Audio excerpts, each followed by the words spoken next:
So, hello friends, after a long time I have come up again with another exclusive blog, and it was a long gap actually, and I was completely out of touch, and I was in bed rest because I was COVID positive, and now I am quite recovered, and I think now I should come in the mainstream and to make the video because it was a really long gap.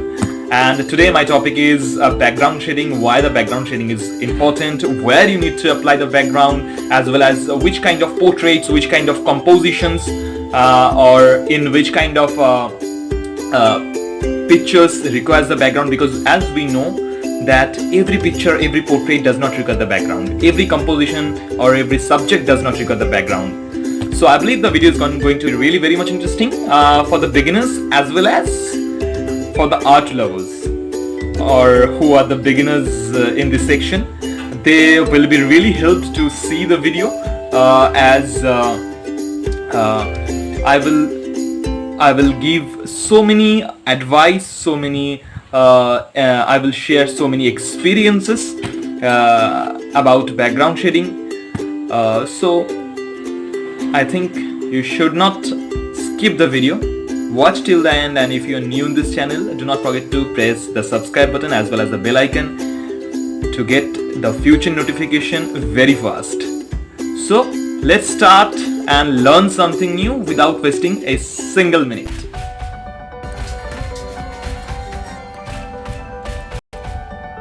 So friends, as you can, this is the portrait of Shahnaz Gill, you know very well I believe and I have already uploaded the video in my channel. If you follow the subject of the portrait, you have to see the transitional point, I mean here, which is really black.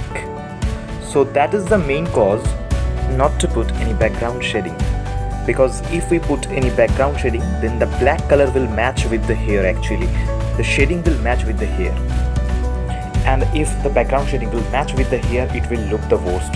So when the composition is dark, mainly the transitional point is dark, then we will not apply. This was also one of my commission work, and I also uploaded the video about it in my YouTube channel. It was about how to draw hair section. You can check it out. Even here the same cause will be applicable, because the hair section as well as some of the part of the dress section is black. So when the subject matter, mainly the transitional point, mainly hair, dress, these sections are dark, then we will not put any background shading. But if you look at this image, I also made the video on this portrait as well in my channel. Please go through and check it out. I believe you can learn so many things. Whatever, if we observe this picture, though hair section is black or dark, but 60 to 70% section is covered with light skin, so we can put background shading. As 60 to 70% I have said that it is skin section, light skin section, so we can easily put the background shading. And in such light subject, we must put background shading, I mean dark background shading, to make it identical. Because when we will put dark background shading, it will give it a 3D look. It will show that the portrait is coming out. So when the portrait is light or semi-dark, we will definitely put deep background shading to make it identical, specific as well as 3D look. So visit my channel to get the video. You will get definitely so many information from this video, mainly how to draw the skin texture, how proficiently you can draw. So as we have learned that when the subject is dark, we will not put any background shading, and when the subject is light, we will definitely put the deep background shading. So I believe you have learned that on the basis of subject matter, we will choose where we need to apply background shading. I believe everyone has observed that where the 70% skin texture is light, we have applied this background shading to make it identical as well as get a 3D look. Now if we look at this image, mainly the size of this image, definitely we can understand the subject is covering likely to the whole paper. When the subject is covering likely to the whole paper and subject itself is not dark, it's very much light because it's a far, so definitely we will put background shading. So in this image of lion, or in this portrait of lion, you can see the transitional section is made with far, I mean white fur of lion. So when the transitional section is covering with white fur and the background area is not much bigger, then we will definitely use background. And when we will use this space as a dark shading or deep dark shading, it will give this portrait a 3D look. The same logic is applicable for this section as well, because as we can observe, the hair section, mainly the beard section, is fully white. So when the beard section is fully white as well as the skin texture is also not dark, I have applied 12B to make this background. And in this subject as well, it's also covering likely to the full paper, as well as the transitional section is also white. So in such images or in such portrait, to make it a hyper realistic look, we need to apply deep dark shading. I have applied 12B because after applying 12B graphite grade, it's really looking 3D look as well as it's looking hyper realistic. So friends, I believe I have already made you all understand my points, my viewpoints about background shading. And if we observe this image, the full transitional section is covered with white fur, and so that I have applied background shading. You will get the full video of this cat in my channel. You can go and check it out how I have made this realistic one. The previous lion as well as this cat, both fully made with charcoal. I have used camelin charcoal to make it, as the size of the subject is covering the whole paper and the subject is also white. So I have used soft charcoal to make this background, but be careful when you will use soft charcoal, because the dust of soft charcoal may damage your whole portrait, so you need to be very much careful when you will use. So friends, I believe my points and my observations which I have conveyed are clear to you. Now look at this image. If we look at this image, we can observe or we can realize that the 90% of this page is full of subject matter. So friends, when the subject is covering 95% or more than that, definitely whatever the space will remain, we will put background shading. So friends, I would also like to add a point that the background shading will always be dark. It's not mandatory.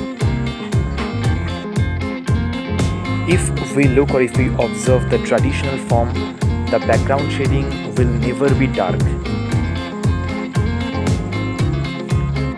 And it is not mandatory that you have to make the background dark as it is. You can also make the background with the technique of hatching, with the technique of scribbling, because nowadays our modern forms allow us to make this kind of background, mainly hatching, and hatching is a very much traditional form actually you can apply. Now if you look at this image, this is the image of water falling on face. The whole picture is light and light skin texture. So when the subject is dark as well as it's also covering 80%, so definitely we can apply dark shading, and I have done it with graphite. I have used 8B and 12B to make this background as dark as possible for my end, because I need a 3D texture. Because if you observe, without that dark and deep background shading, the water drops will not be very much identical and specific.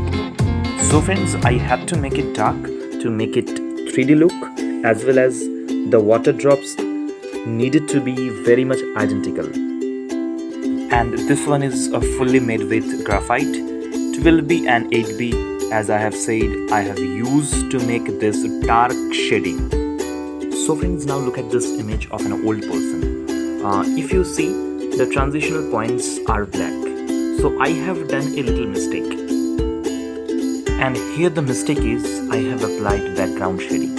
It's a deep background shading I have applied, though it's not much deep. I have used 6B, but it was a mistake. It's definitely a mistake, because I could have easily left the background so that it may look white and also look good. Because the subject is already dark, so the white background will be suitable for this one, but I have done that mistake actually. Now look at this child. if you look at this child, definitely you can observe the whole subject is dark because the child skin texture is dark, and when the subject is dark we will not apply any kind of shading in background, or we may apply but it should be very much light. If you observe, I have applied the background shading, but it's a very much light and a deep section from bottom to the top. Though it's a bit traditional approach, but yeah, for this portrait it was, I believe it was a perfect background shading and I have applied. Now if you observe this commission work, I have left the space, I have left the background because the whole subject is dark and it's looking good actually, I believe. So friends, I believe you can also try in this way and I am sure that you will get the result. So friends, if you observe this image as well, the transitional sector is covered with dark hair, and that's why I have applied a light background shading because of the light shading. So friends, I believe you have understood already that where and how you have to apply the background shading, for which purpose and how you can apply the background shading. So if you have really learned something, please do not forget to subscribe as well as share this video with your art lover friends.